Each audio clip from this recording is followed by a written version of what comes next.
எல்லாருக்கும் வணக்கம். Welcome to KR kitchen. இன்னைக்கு நம்ம கிச்சனில் எந்த ரெசிபி பார்க்க போறோம்னா நல்ல ஒரு ஈவினிங் ஸ்நாக் ரெசிபி தாங்க. பசங்க ஸ்நாக்னு ஒரு உடனே கேட்டாங்க அப்படின்னா டக்குன்னு செய்கிற மாதிரி ஒரு ஸ்நாக் ரெசிபி தான் உங்களோட ஷேர் பண்ண போகிறேன். இன்னைக்கு ரவா குழி பணியாரம் செய்ய போகிறோம். அதுவும் இன்ஸ்டண்ட்டாக நம்ம மாவு கலந்து செய்ய போகிறோம். ரொம்ப டேஸ்ட்டு சூப்பராக இருக்கும் இந்த பணியாரம். ஹெல்த்தியான ரெசிபியும் கூட.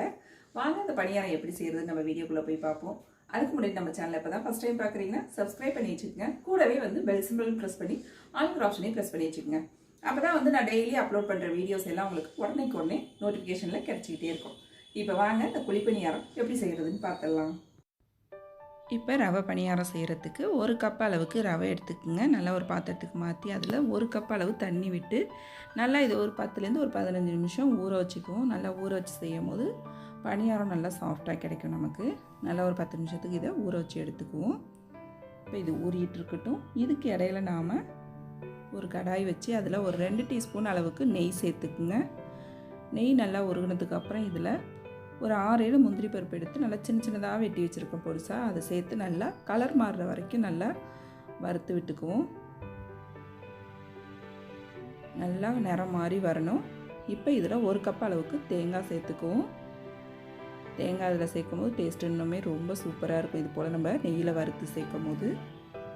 இப்போ தேங்காயும் அடுப்பை சிம்மில் வச்சு நல்லா ஓரளவு ஃப்ரை பண்ணி எடுத்துக்குவோம். நல்லா இந்த அளவு வறுப்பட்டதுக்கப்புறம் இதை ஒரு பாத்திரத்துக்கு மாற்றி வச்சுக்குவோம். இப்போ அதே கடாயில் ஒரு கப் அளவுக்கு வெல்லம் சேர்த்துக்குவோம். ஒரு கப் ரவாவுக்கு ஒரு கப் வெல்லம், இது போல் இடித்த வெல்லத்தை சேர்த்துக்கிட்டிங்கன்னா சரியான அளவாக இருக்கும். இப்போ இதில் ஒரு அரை கப் அளவு தண்ணி விட்டு நல்லா வெல்லத்தை கரைச்சி மட்டும் எடுத்தோம்னா போதும். பாகுபதம்லாம் எதுவும் தேவையில்லை.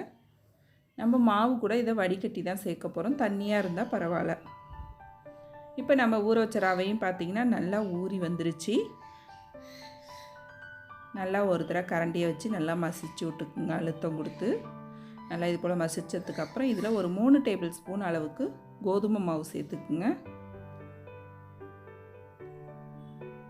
இப்போ கோதுமை மாவு சேர்த்ததுக்கப்புறம் நம்ம வறுத்து வச்ச தேங்காய், முந்திரி பருப்பு இது எல்லாத்தையும் சேர்த்துக்குவோம். இது கூடவே ஒரு 1/4 டீஸ்பூன் சமையல் சோடா உப்பு, அப்புறம் 1/4 டீஸ்பூன் ஏலக்காய் தூள், 1/4 டீஸ்பூன் உப்பு. இப்போ எல்லாம் சேர்த்தாச்சு. இதில் நம்ம கரைச்சி வச்சுருக்க வெள்ளை தண்ணியை வடிகட்டி சேர்த்துக்குவோம். வெள்ளத்தில் மண் தூசிலாம் இருக்கும், அதனால் வடிகட்டி சேர்த்துக்குவோம். இப்போ வெள்ளை தண்ணி நல்லா வடிகட்டினதுக்கப்புறம் நல்லா எல்லாத்தையும் ஒரு தாப்பில் ஒரு தடவை ஒன்று கலந்து விட்டுக்குவோம்.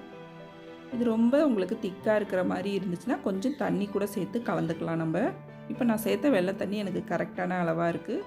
இந்த அளவு இருந்துச்சுன்னா போதும். மாவு பக்குவம் கரெக்டாக இருக்கும் நமக்கு பணியாரம் சுடுறதுக்கு. இப்போ பணியாரக்கல் வச்சு அதில் ஒரு 1/4 டீஸ்பூன் அளவுக்கு எல்லா குழியிலையும் நெய் சேர்த்துக்கிறேன். இந்த பணியாரம் நெய் விட்டு செய்யும் போது ரொம்பவுமே டேஸ்ட்டு சூப்பராக இருக்குங்க. இல்லை நெய் பிடிக்கல அப்படின்னா நீங்கள் எண்ணெய் கூட விட்டு செய்யலாம். தேங்காய் எண்ணெய் சேர்த்து செய்யுங்க, அது இன்னும் சூப்பராக இருக்கும். இப்போ எல்லா குழியிலையும் பணியாரத்தை ஊற்றிக்கும். பணியாரம் ஊற்றும் போது சுற்றிலும் ஊற்றிட்டு அதுக்கப்புறம் நடுப்புற உள்ள குழியில் ஊற்றுங்க. ஏன்னா சீக்கிரமாக வெந்து வரும் நடுப்புற உள்ள குழி தான். இப்போ இதை ஒரு மூடி போட்டு வேக வைப்போம். அடுப்பை சிம்லேயே வச்சுருங்க.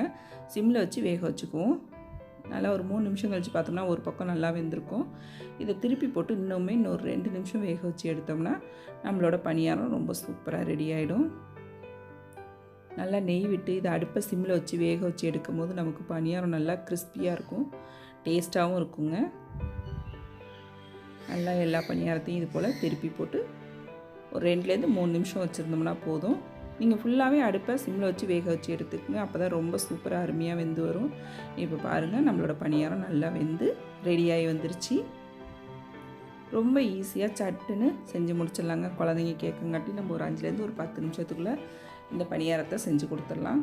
டேஸ்ட்டும் பார்த்திங்கன்னா ரொம்ப அருமையாக இருக்கும். நீங்களும் இந்த பணியாரத்தை செஞ்சு பாருங்கள். குழந்தைங்க ரொம்ப விரும்பி சாப்பிடுவாங்க.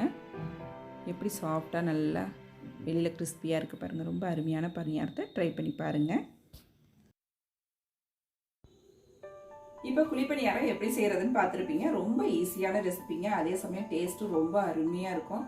நல்லா வெளியிலலாம் பார்த்தீங்கன்னா நல்லா கிறிஸ்பியாக இருக்கும், உள்ளுக்குள்ளே நல்லா சாஃப்டாக இருக்கும். குழந்தைங்கலாம் பார்த்தீங்கன்னா ரொம்ப விரும்பி சாப்பிடுவாங்க இந்த பணியாரம். அதில் நம்ம இந்த தேங்காய் நட்ஸ் எல்லாம் நல்லா ஃப்ரை பண்ணிட்டு சேர்க்குறது பார்த்தீங்கன்னா அது ஒரு நல்ல ஒரு மைல்டாக ஒரு ஸ்வீட்டு நல்ல டேஸ்ட்டாக இருக்குங்க. கண்டிப்பாக குழந்தைங்களுக்கு செஞ்சு கொடுங்க. செஞ்சு கொடுத்துட்டு எப்படி இருக்குன்னு எனக்கு கமெண்ட் பண்ணுங்கள். இதோட இந்த ரெசிபி பிடிச்சிருந்தா லைக் பண்ணுங்கள், ஷேர் பண்ணுங்கள். மறக்காமல் நம்ம கேஆர் கிச்சனை சப்ஸ்கிரைப் பண்ணி வச்சுக்கோங்க. நாளைக்கு வேற ஒரு ரெசிபியோட சந்திப்போம். தேங்க்ஸ் ஃபார் வாட்சிங்.